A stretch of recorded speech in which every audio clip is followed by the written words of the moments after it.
Après avoir prié, un prédicateur s'est endormi dans la nuit. Il s'est réveillé parce qu'il a entendu un bruit. Il a regardé à gauche, à droite, et puis il a vu un gros serpent noir. Dans un lieu où il ne pouvait pas avoir de serpent, parce que c'était dans sa chambre. Et autour de sa chambre, il n'y avait ni herbe, ni quoi que ce soit, ce n'était pas en Afrique. C'était dans un pays moderne. Ce serpent noir n'avait pas le droit d'être là. Il s'est réveillé, ayant compris ce que je suis en train de vous dire.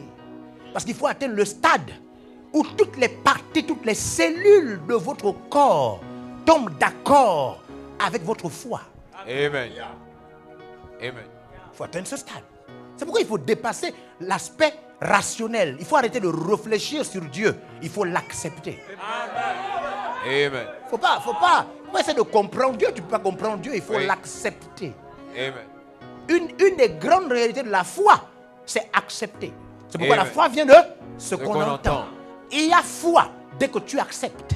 Amen. Il y a foi, il y a miracle, il y a guérison dès que tu acceptes. Et ce dimanche, nous allons voir comment accepter le miracle. Comment l'accepter pour qu'il se manifeste. Amen. Pour que l'esprit de miracle agisse, il faut que tu acceptes. Une des choses que Jésus a blâmé dans la foi, c'est l'incrédulité. Oui. C'est-à-dire, tu dis oui, tu es d'accord, mais tu n'acceptes pas. Oui. Il faut atteindre la dimension d'accepter. De dire oui, d'accord, c'est vrai. C'est-à-dire, tu acceptes la chose qu'on te dit au point où il n'y a en toi aucune résistance. Amen. C'est alors que l'esprit rentre. Amen. L'esprit rentre quand tu es trop ouvert. Quand ton oui est trop puissant. Amen. Comprenez? L'esprit rentre. Il est attiré par l'ouverture. Il est attiré par l'ouverture. Quand il voit qu'il n'y a aucune résistance. Est-ce que vous comprenez? Amen. Il rentre. C'est pourquoi le miracle n'est pas en accord avec la raison. Non. Mais si vous mettez la raison en face des miracles de la Bible, vous allez vous rendre compte que ce n'est pas possible. Il dit, sors de la pirogue, marche, viens vers moi dans l'eau. Mais dès que tu commences à réfléchir, fini. Tu ne peux pas. Oui. Donc dans la dimension de la foi, il n'y a plus la raison. Il n'y a plus, il y a l'acceptation. Oui. Plus la raison. Oui. Dès que tu veux commencer seulement à réfléchir, la foi s'annule. Oui. C'est pourquoi Pierre a commencé à marcher sur les eaux. Mais dès qu'il s'est mis à réfléchir, la foi s'est retirée. Amen. Vous voyez la dimension? Dans la dimension, il faut atteindre ce niveau de foi où la foi est une puissante acceptation.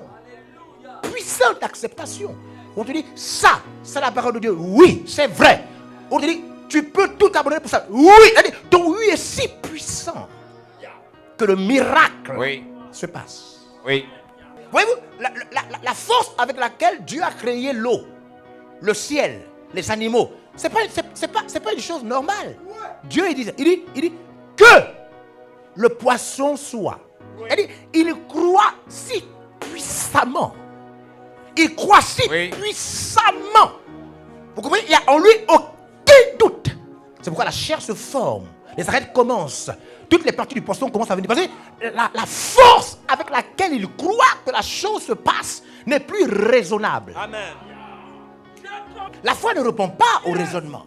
La foi ne répond pas au raisonnement. C'est une autre puissance. Amen. C'est une autre puissance. C'est la raison pour laquelle, quand la Bible parle de foi, elle parle du cœur et des oreilles.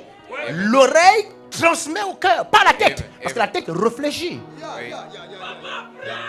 La tête réfléchit. La tête analyse. Elle ne peut donc pas s'accorder à la foi. La tête réfléchit. C'est de l'oreille au cœur. Amen. C'est de l'oreille au cœur. Amen. Alors le miracle commence. Le miracle commence. Alléluia.